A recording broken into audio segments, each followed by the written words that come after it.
everyone, and welcome back to the channel. Today we're going to be taking a look at a new Transformer. In this case, this is the first ever Bumblebee movie figure. This is the Transformers, again, Bumblebee movie, core class, ShockWave.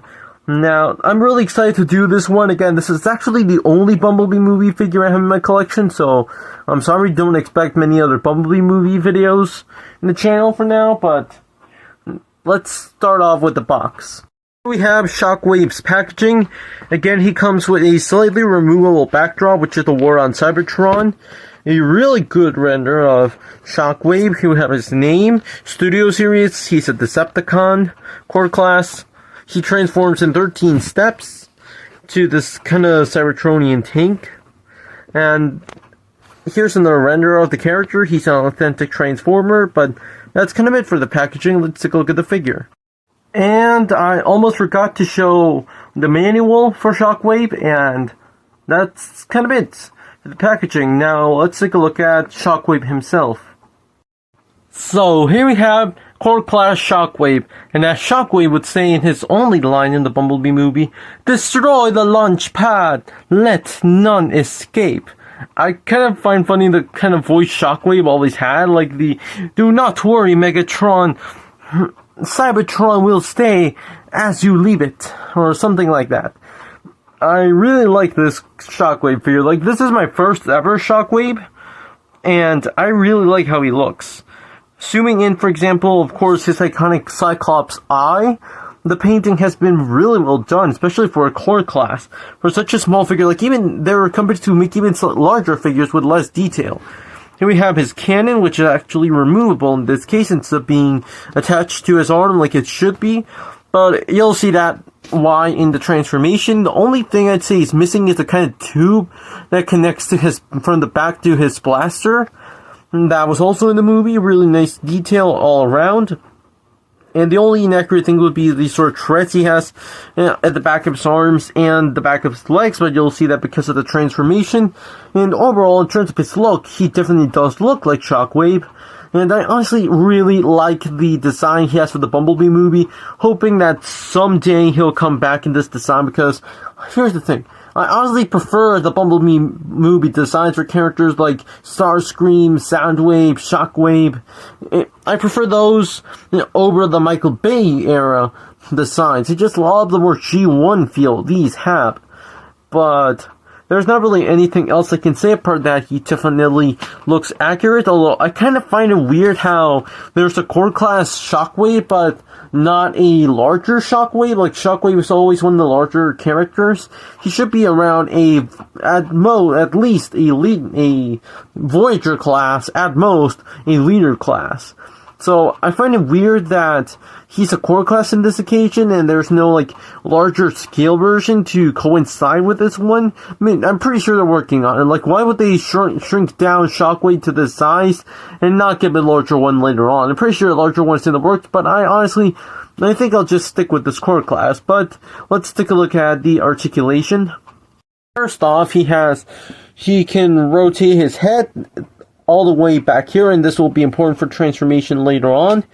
He has this sort of ball joints in his arm, so he can move like this. Also, this elbow joint, which will also be important for transformation. The exact same over from this side. Maybe it's slightly hindered due to the massive cannon.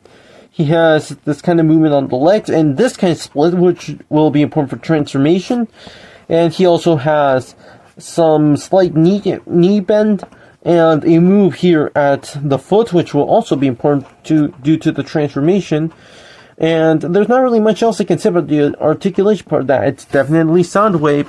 I'm sorry, I kind of confused both of them. This is ShockWave.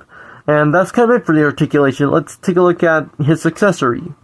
His only accessory, which I honestly don't like to count as an accessory because it's basically a part of him, is the cannon. I really like how it's been painted. I like the mix of purple and gray. You can see here the piece where you attach it. It also moves. Again, it will be important for transformation. And I find it interesting how in this case the base figure has 2 regular arms, well, as for ShockWave's design, he always has one regular arm and the other being a cannon. So I think it's interesting in this case it comes separate, but again, it'll be important for transformation. But that's it for his accessory. Let's do some size comparisons.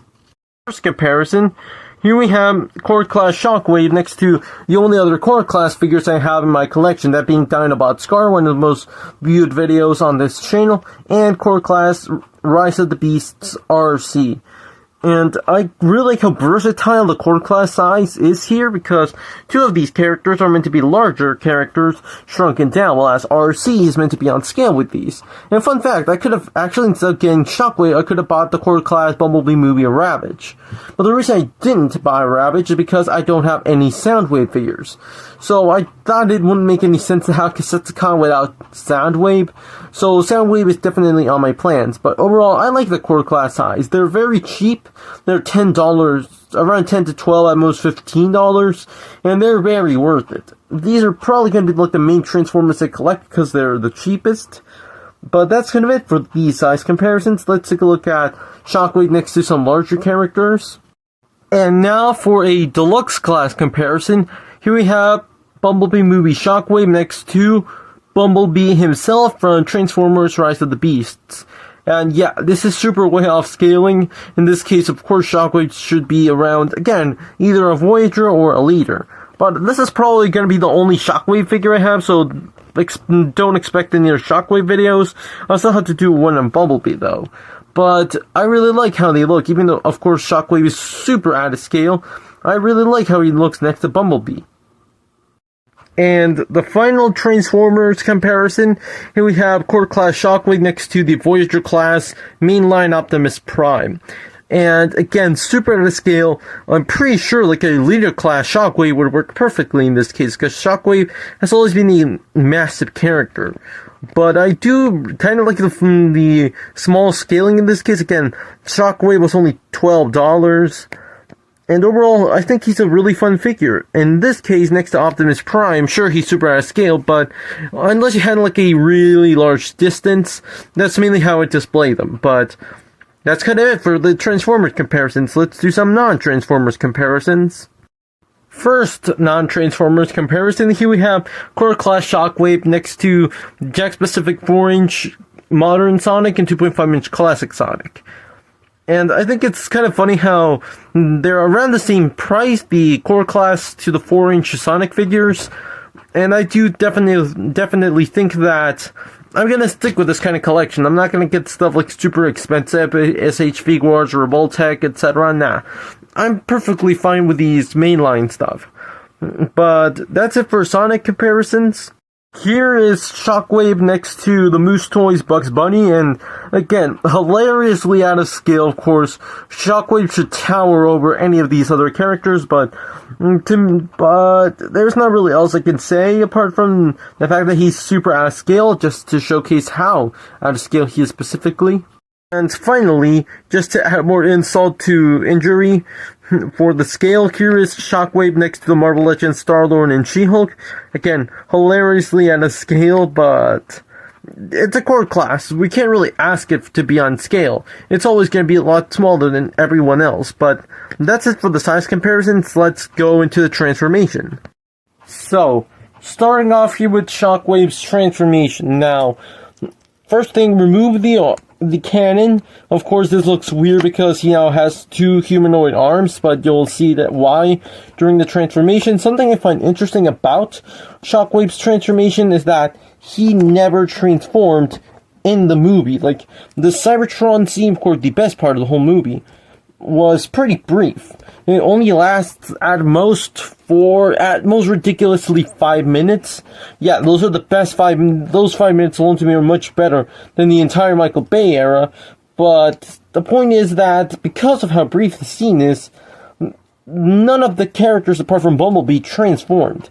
So to me, it's kind of interesting to see that Hasbro and Takara Tomy decided to give all of these Cybertronian characters vehicle modes, and sure, in a way they're all inaccurate because they never transform in the movie, but there's not really else I can say. Apart of that, of course, there's still meant to be Transformers. If you want non-transforming figures, there are out there. But if you're buying one from Hasbro and Takara Tomy, of course, they have to transform. And speaking of transform, here we have Core Class ShockWave in his vehicle mode. So, when I first saw this, I was like, what on earth is this? But then I realized, oh wait, it's not on Earth, it's on Cybertron. I believe this is meant to be like a Cybertronian tank. I don't remember what ShockWave transforms into usually. You can see there his head sticking out.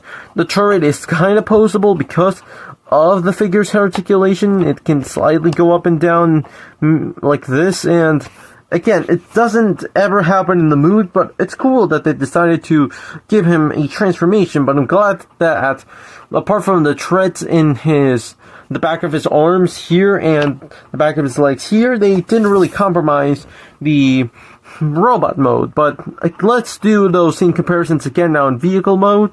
First comparison, here's ShockWave again next to Dinobot Scar and Rise of the Beasts RC. Again, not meant to be on scale with each other in this occasion, but I like how they look. Of course, one is a Dinobot, the other two are vehicles. One is an Earth vehicle. This is the only Cybertronian vehicle in my collection so far. But again, there's that comparison. Here's ShockWave again with the Rise of the Beasts Bumblebee. In this case, Bumblebee as a Camaro. And apart from the arm dangling down there, Bumblebee, this is an awesome figure. I hope to do a review soon, but that's kind of it for the scale. Of course, we can't really tell how large ShockWave would have been in the tank mode since he, again, never transformed. Of course, this is not meant to be on scale, but I think it'd be cool to see when we someday get a studio series, Voyager or even Leader Class Bumblebee movie ShockWave, just to see how large he'll be. And the final Transformers comparison, here we have ShockWave next to Optimus Prime, again, just to give you a sense of the size of this vehicle mode. And finally, to round things out, here's ShockWave in his vehicle mode next to all the other non-Transformers comparisons. This time I'll do them all in once, just to give you an idea of the size of the tank. And yeah, it's a pretty small tank. But that's kind of it for the size comparisons. Let's do the reverse transformation. Now, for the reverse transformation, I can remove the cannon. And here's a bit of a funny story. The first time I transformed ShockWave, I actually thought I broke him because I could not remove the gun from his head. I was super worried that maybe I clicked it way too hard and it was never going to come out. Thankfully it did, so I recommend to be careful on how much force you put into that. In this case, the reverse transformation is just as simple, but it's about aligning everything perfectly. I really hope I can showcase properly how it works. And there we go, attach the cannon again.